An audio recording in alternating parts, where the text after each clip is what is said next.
C'est avec plaisir, chers amis, que nous nous retrouvons sur ce plateau aujourd'hui pour partager autour de l'étude de la parole de Dieu. Je sais que vous êtes des habitués et nous accueillons pour vous aujourd'hui notre ami et frère Jéricho Balthus qui est un amoureux de la parole de Dieu, mais qui est aussi responsable pour la fédération de l'association de la liberté religieuse et des affaires publiques. Et ce matin, nous allons ensemble, avec notre ami frère Balthus, découvrir cette étude hebdomadaire que nous faisons chaque semaine. Et sur ce trimestre, nous avons, frère Balthus, un thème intéressant, fantastique, que représente le livre de la Genèse. Le livre des commencements, qui nous aide à redécouvrir nos racines, redécouvrir d'où nous venons et nous aider aussi à comprendre où nous allons. Donc c'est vraiment un thème intéressant. Aujourd'hui, nous allons parler du serviteur Abraham, ou Abraham, qu'il sera appelé plus tard, et avec en particulier la réflexion sur ses racines, sur son histoire, sur ce qui fait le fondement de ce personnage de la parole de Dieu. Mais alors, je commence en vous posant la question par rapport à l'appel qu'il reçoit. Abraham est dans son territoire, il est père de famille, il a déjà commencé à accumuler une certaine forme de richesse, et Dieu l'appelle. Dieu lui dit, laisse ton pays, ta patrie, va-t'en vers un pays que je te montrerai. Comment vous pouvez expliquer avec nos amis auditeurs la posture, la réponse d'Abraham à une telle question? Oui, alors, il est intéressant, pour bien comprendre le contexte dans lequel Abraham vivait, et peut-être aussi pourquoi Dieu l'a appelé de cette façon, l'invitant à quitter, à partir. Alors, Abraham, il est né, quand on regarde la généalogie, 450 ans, ou plutôt Sem, le fils de Noé. Oui, l'un des trois fils. L'un des trois fils. Sem avait 450 ans à la naissance d'Abraham. D'accord. Et Sem est mort à 600 ans. Sem avait donc 450 ans à la naissance d'Abraham. Maintenant, le constructeur de Babel, le symbole de l'iniquité, l'architecte, celui qui avait l'empire, qui a construit des villes, c'était Nimrod. Nimrod, tout à fait, le constructeur, c'est ça. Voilà. Alors, Nimrod, le grand-père de Nimrod, c'était le frère de Sem. Cham, ok. Cham a eu Cush, et Cush a engendré Nimrod. D'accord? Maintenant, Sem avait 450 ans à la naissance d'Abraham. Donc, on pense, avec raison, que Nimrod et Abraham étaient contemporains. Et certains érudits juifs pensent que Nimrod persécutait Abraham, qui sans doute voulait rester fidèle à Dieu, mais Abraham ne voulait pas suivre, etc. Et donc, lorsque Dieu a dispersé les constructeurs de Babel qui construisaient la tour, chacun dans sa langue, eh bien, ils sont allés fonder des nations. Eh bien, là, maintenant, Dieu va appeler Abraham, qui voulait rester fidèle à Dieu. Dieu va donc l'appeler à quitter cet environnement négatif, hostile à Dieu, quitter son éducation, à quitter beaucoup de choses, sa culture, sa famille. Oui, là où il a grandi, là où il est né, etc. Et pour aller où? Il ne sait pas. Il ne sait pas. Alors, Abraham obéit sans savoir où aller, mais il obéit sans hésiter à Dieu. Il obéit à Dieu sans hésiter. Ça veut dire quoi? Ça veut dire que la foi est à la base de l'histoire d'Abraham. La foi, la confiance en Dieu. La confiance en Dieu, même si on ne sait pas tout, même si on n'a pas tous les objectifs que Dieu voudrait atteindre à partir d'Abraham, mais on y va par la foi parce que c'est Dieu. On lui fait confiance. Maintenant, est-ce que cette foi, parce qu'aujourd'hui, les hommes qui nous écoutent, nos frères, nos bien-aimés, veulent rajouter à la foi l'élément de certitude, de rationalité par rapport à une décision que je prends, jusqu'où puis-je aller dans l'inconnu avec Dieu? Dieu ne fixe pas de limites. Nous devons obéir à notre Dieu, quand on est certain que c'est lui qui parle, je dirais les yeux fermés. On avance par la foi. On ne sait pas, mais Dieu sait où il va. Il sait pourquoi il nous a choisis, pourquoi il nous appelle, et il voudrait que nous suivions ses recommandations, ses commandements, ses lois, comme Abraham l'a fait d'ailleurs. Hein, bien sûr, au fur et à mesure, il nous donnera des informations. D'accord? Puisque Dieu dit à Abraham, par exemple, lorsque Abraham devait quitter son pays pour aller dans le pays de Morija. Quand il allait offrir son fils. Offrir son fils. Très bien. Voilà. Alors Dieu lui dit, va-t'en dans le pays de Morija et sur la montagne que je te montrerai. Vous voyez, Dieu ne dit pas tout au départ. Mais Abraham, il a confiance en Dieu. Et alors, je voudrais faire remarquer aussi que si nous étudions ces récits bibliques de la Genèse, c'est parce que ça nous intéresse aujourd'hui, au XXIe siècle. La Bible entière, de la Genèse à l'Apocalypse, a été écrite pour la préparation des hommes, des femmes et des enfants qui vivraient à la fin des temps. Donc toute la Bible converge vers notre préparation individuelle. C'est pourquoi le récit que nous étudions ce matin, Abraham, l'appel de Dieu nous concerne. Nous avons été pétris, fabriqués, formatés dans un environnement, à l'école, au collège, au lycée, à l'université, on a appris des choses. On a appris la théorie de l'évolution, par exemple. Nous avons appris des choses, et certaines justes, d'autres fausses. Mais Dieu nous demande de quitter mentalement, de ne pas nous attacher à cet environnement hostile à sa parole, d'accord? Comme Abraham, va-t'en. Ouais. Va-t'en. Et Abraham a quitté sans hésiter. Alors nous devons avoir cette foi-là également, faire confiance à Dieu dans sa parole. Alors il y a un autre épisode de la vie d'Abraham qui m'a toujours marqué. Oui. Dieu, alors il est déjà maintenant parti, et il va laisser le territoire où il s'était installé pour pouvoir partir en Égypte à cause de la famine. Oui. Et cette fois, Abraham part sans avoir consulté Dieu. Exactement. Alors, est-ce on peut dire qu'il y a une rupture de la foi d'Abraham pour qu'il parte et qu'il prenne les choses entre ses propres mains sans cette fois consulter Dieu? Oui, alors il y a eu un manque de foi là, ça c'est évident. Ce n'est pas parce qu'Abraham a été appelé le père de la foi qu'il a été parfait à 100%. On voit bien que malgré cette erreur qu'il a commise, le fait de prendre une décision à vue humaine juste, puisque bon, c'est la famine, il faut bien qu'il prenne soin de sa famille, de son troupeau et de tout ce qu'il avait. Et à l'époque, c'est en Égypte, puisque l'Égypte est nourrie par le Nil qui fécondait les environnements de l'Égypte. Et donc, c'est un pays, le grenier de l'époque, c'est très riche. Donc, il a pris la décision, tout naturellement, d'aller en Égypte, sans consulter Dieu. Et le voilà qui quitte la terre promise. C'est un manque de foi, parce que si Dieu l'a envoyé en Canaan, la terre promise, là, il est arrivé, il était à Bethel, Dieu savait qu'il y aurait eu la famine. Bien sûr. Et Dieu avait ses plans aussi. Si Abraham était resté sur place, avait consulté Dieu, Dieu avait une solution. Alors, ça nous arrive, nous aussi. Lorsque Dieu nous appelle, nous rencontrons des difficultés, eh bien, sans consulter Dieu, sans consulter sa parole, eh bien, on a tendance à prendre des décisions humaines qui peuvent être légitimées par notre raisonnement, par ceci, par cela, etc. On pense que la décision est juste, mais en réalité, est-ce que Dieu approuve la décision? Cette décision que nous prenons. Mais n'empêche que Dieu n'a pas abandonné Abraham pour autant. Tout à fait. On voit bien la grâce de Dieu qui est toujours disponible pour Abraham.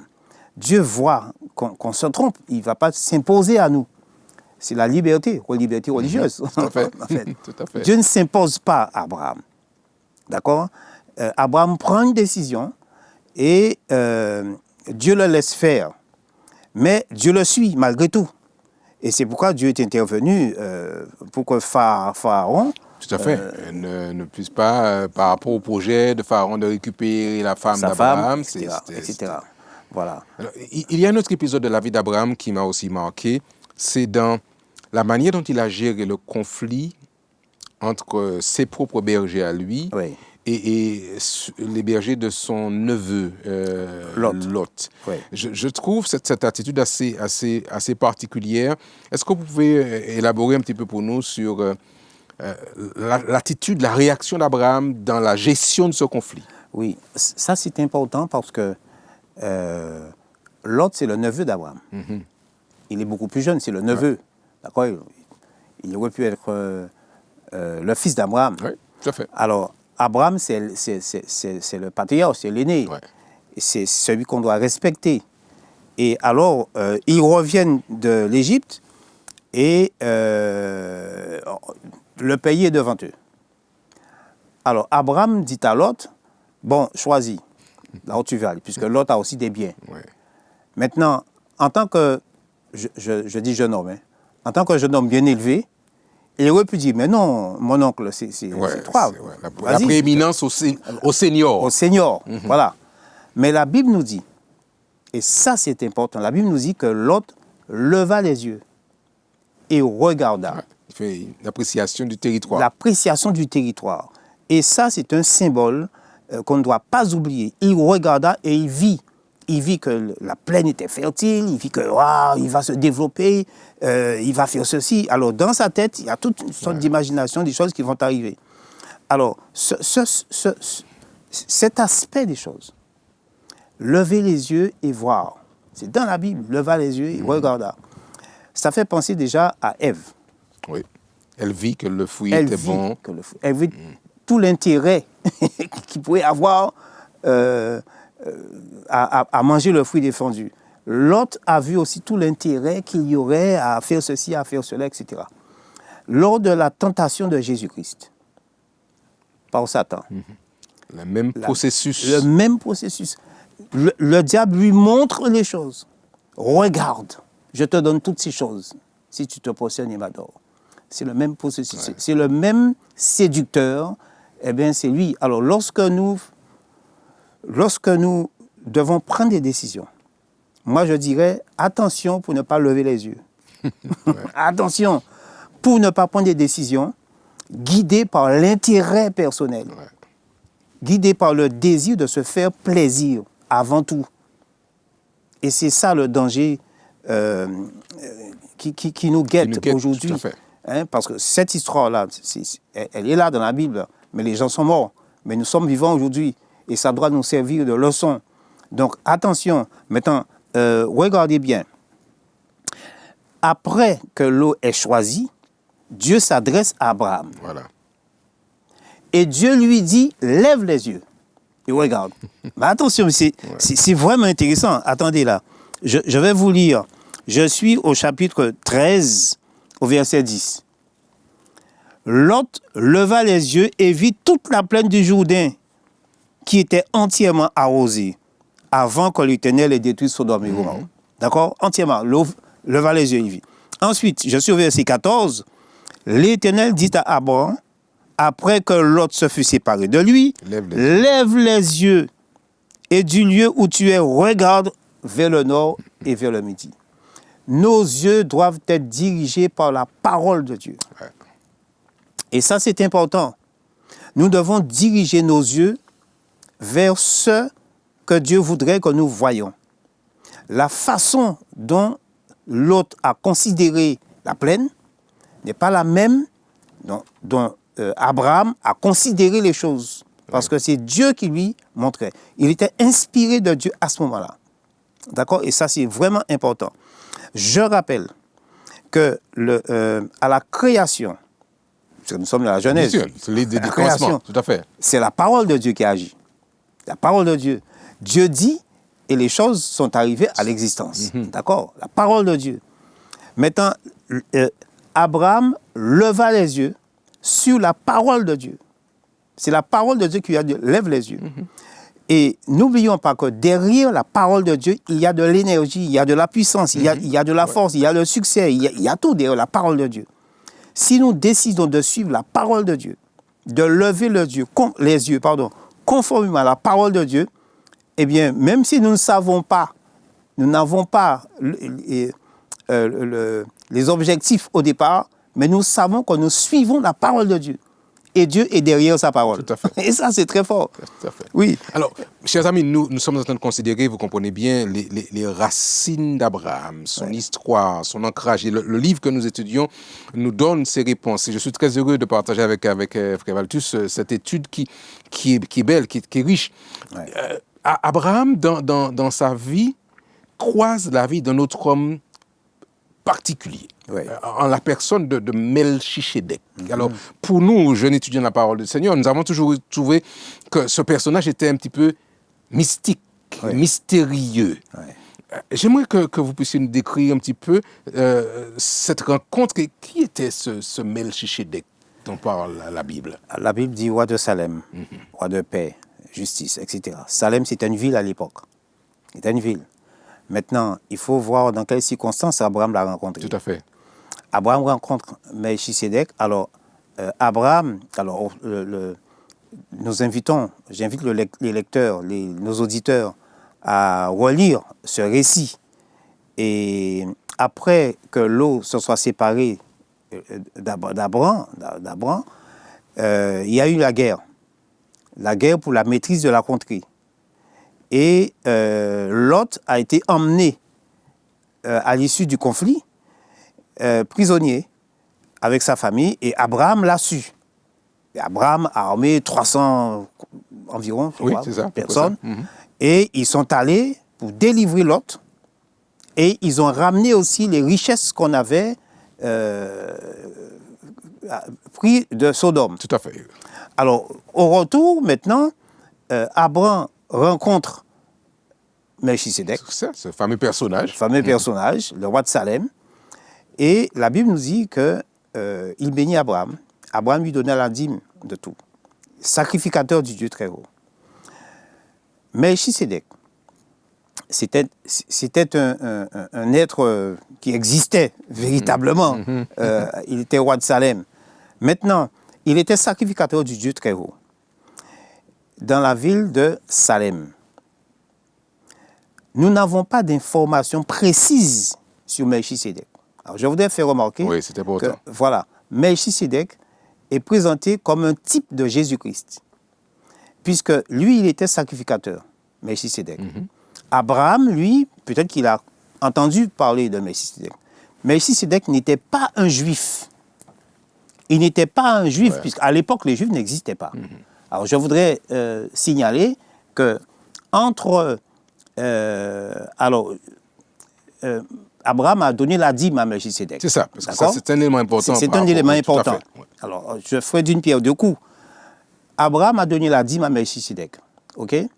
Le principe de la dîme n'a pas été institué par Moïse.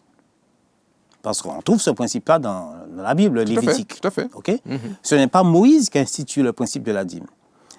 Quand on fait des calculs généalogiques, encore une fois, entre Abraham et Moïse et le principe de la dîme, il y a 700 ans environ. 700 ans. Moïse est né 640 ans après Abraham. Or, Abraham va donner la dîme à Melchisédek. Donc, c'est un principe qui existait déjà avant même que Moïse lui donne. Tout à fait. Voilà. Donc, ce n'est pas un principe juif, comme certains voudraient le faire croire. OK? C'est un principe divin, parce que c'était le sacrificateur du Dieu très haut. OK? Donc, remettre la dîme, on doit faire attention.